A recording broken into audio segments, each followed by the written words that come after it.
नमस्कार दोस्तों, काफ़ी चर्चाएं थी काराकाट को लेकर और 7वीं चरण की सबसे हॉट सीट मानी जा रही है काराकाट बिहार में। क्यों?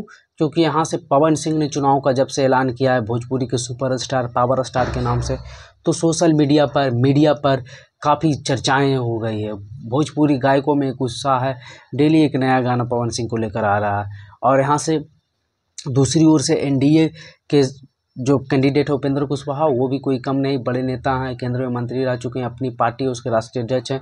तीसरी ओर बात करें तो आरजेडी महागठबंधन की ओर से भी, लेफ्ट की ओर से सीपीआईएमएल की ओर से राजाराम सिंह कुशवाहा हैं, वो भी M22 समीकरण के साथ कुशवाहा वोटों की टूट में एक सफल भूमिका निभा सकते हैं। तो यहाँ कहा जाता है कि इस सीट पर कुशवाहा और फॉरवर्ड वोटों की अधिक संख्या है, तो एनडीए को ये वोट मिलता था, इसलिए एनडीए हमेशा से यहाँ जीती थी। लेकिन इस बार पवन सिंह के आने से ये यहाँ चुनावी माहौल जो है गड़बड़ा गया है। क्यों? क्योंकि यहाँ राजपूत वोटों में टूट दिख रही है, क्योंकि पवन सिंह के साथ, पवन सिंह खुद राजपूत जाति से आते हैं, आरा के रहने वाले हैं, और उन्होंने आरा से इसलिए चुनाव नहीं लड़ा, चुनावी स्ट्रेटेजिक या अनुमान लगाते हैं, क्योंकि वहाँ से खुद राजपूत कैंडिडेट हैं और राजपूत के खिलाफ राजपूत लड़ते तो पवन सिंह नंग हो जाते, वोट उतना मिलता नहीं, सिर्फ ऐसा ही फिर बदनामी हो जाती। इसलिए उन्होंने बगल की सीट काराकाट को चुना, क्योंकि काराकाट में कुशवाहा कैंडिडेट थे और वहाँ से राजपूत व निर्दलीय भी खड़ा होंगे तो उन्हें वोट मिलेगा।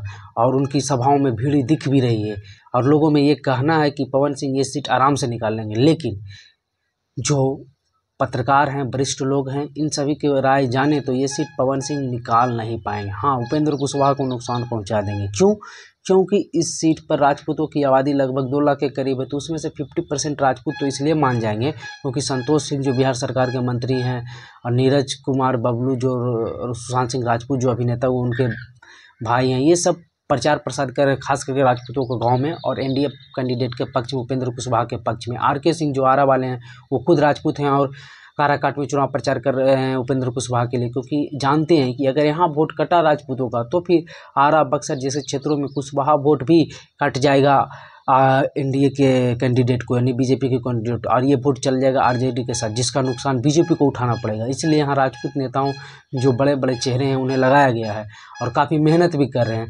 तो इस कारण हम कह सकते हैं कि इस क्षेत्र से जो पवन सिंह हैं वो तो वोट काटेंगे, लेकिन उतना नहीं। हाँ, पवन सिंह के सभाओं में भीड़ इसलिए दिख रहा है क्योंकि युवा जो हैं, जो खास करके अभी 17, 18, 16 साल के जो वोटर नहीं हैं, वो सब भी भीड़ में आ रहे हैं।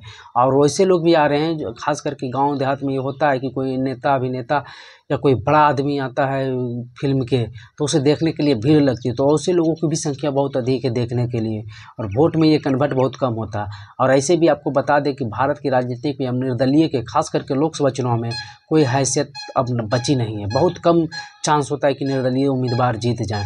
और भोजपुरी नेताओं को ही आप लोग देख लीजिए, मनोज तिवारी ने पहला बार चुनाव लड़ा, जो है समाजवादी पार्टी से हारे, रवि किशन लड़े कांग्रेस से हारे, निरहुआ लड़े पहले बार बीजेपी से हारे, पवन सिंह भी पहली बार चुनाव लड़े वो भी निर्दलीय। तो ये भी आप लोग सोच सकते हैं।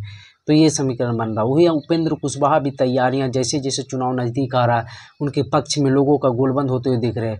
कल ही नरेंद्र मोदी ने उनके पक्ष में आकर चुनाव प्रचार किया। वहीं उनके परसों जो हैं 24 तारीख को नीतीश कुमार ने वहाँ चुनाव प्रचार किया और बोला कि ये हमारे साथ रहते हैं, कभी भी पुराने साथी हैं, कभी बीच में भटक उटक जाते हैं, लेकिन ये हमारे अच्छे साथी हैं। तो ये नीतीश कुमार ने बोला। मोदी ने भी बोला कि हम लोग आपको गैस सिलेंडर जिस तरह से फ्री दिए हैं, आप लोग से ये मांग करते हैं कि आप लोग गैस सिलेंडर छाप पर बटन दबाइए। तो मोदी, नीतीश कुमार। वही तीसरी ओर बात कर ले तो आज जेपी नड्डा आने वाले हैं, बीजेपी के राष्ट्रीय अध्यक्ष उपेंद्र कुशवाहा के पक्ष में। उसके बाद फिर जो हैं राजनाथ सिंह भी वहाँ पहुँचेंगे, और राजनाथ सिंह राजपूतों को भारत में सबसे बड़े नेता माने जाते हैं। पवन सिंह खुद उस राजपूत जाति से आते हैं और उसी जाति में टूट का डर दिख रहा है, तो जिस कारण राजनाथ सिंह को भी यहाँ लाया जा रहा है। तो उपेंद्र कुशवाहा बहुत कड़ी मेहनत कर रहे हैं। हाँ, ये एक इफेक्ट है कि अगर राजपूत पवन सिंह के साथ कुछ भी जाते हैं, और कुशवाहों में ये सोशल मीडिया के चलते ये आ गया है कि राजपूत उधर हो रहे हैं, इसलिए कुशवाहा जो कुछ भी राजाराम सिंह कुशवाहा जो महागठबंधन के कैंडिडेट हैं उनको वोट जाना था, वो भी अब उपेंद्र कुशवाहा के साथ इंटैक्ट होते दिख रहे हैं। और ज़्यादातर कुशवाहा 90% उपेंद्र कुशवाहा के साथ दिख रहे हैं। साथ में 55 वोट जो अति पिछड़ा जाति के आते हैं वो भी इनके साथ आते हुए दिख रहे हैं। तो यहाँ मुकाबले कड़ा, हाँ ये नहीं आसान रहा नहीं उपेंद्र कुशवाहा के लिए भी, यहाँ मुकाबला कड़ा है। और अगर जीत हार भी होती है यहाँ तो 50,000 से 1 लाख के बीच में होगी, उससे ज़्यादा की जीत हार यहाँ नहीं होने जा रही है। मुकाबले काफ़ी त्रिकोणीय होती दिख रही है। पवन सिंह भी अपना जाति का वोट तो काटेंगे ही, तो देखते हैं आगे क्या होता है। लेकिन उपेंद्र कुशवाहा की तरफ से फील्डिंग टाइट कर दी गई है, सभी बड़े बड़े नेता उनके पक्ष में चुनाव प्रचार करने आ रहे हैं। तो ऐसे ही इंफॉर्मेटिव वीडियो देखने के लिए हमारे चैनल पर बने रहें।